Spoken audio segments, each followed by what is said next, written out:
Hello everyone, চলে আসলাম আজ একটা রিভিউ ভিডিও নিয়ে। মিশো থেকে দুর্গাপুজোর সময় দুটো জিনিস আমি পারচেস করেছিলাম। তো জিনিস দুটো খুবই সুন্দর এসেছে, তো ভাবলাম তোমাদের সাথেও এটা শেয়ার করে দিই। যারা মেয়েরা আছো তাদের জন্য এই ভিডিওটা খুবই হেল্পফুল হতে চলেছে। তো তোমাদের নিশ্চয়ই এই জিনিসটা খুবই পছন্দ হবে, যার জন্যই কিন্তু এই ভিডিওটা করা।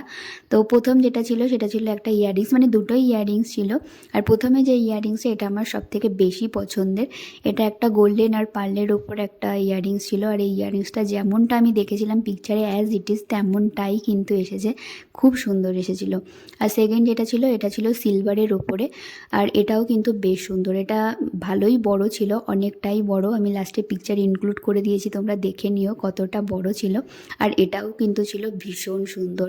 তো এই দুটো ইয়াররিংস তোমাদের কেমন লাগলো অবশ্যই জানিও। আর তোমাদের যদি এই ইয়াররিংস দুটো পছন্দ হয় অবশ্যই কমেন্টসে জানিও, আমি লিঙ্ক দিয়ে দেবো। তো দেখো, দুর্গাপুজোর সময় এইভাবেই আমি লুক ক্রিয়েট করেছিলাম এই ইয়াররিংস দুটো দিয়ে। তো আমাকে কেমন লাগছিল তোমরা কিন্তু অবশ্যই জানিও। আর এই ভিডিওটা ভালো লাগলে একটা লাইক, কমেন্ট অ্যান্ড শেয়ার করে দিও। বাই।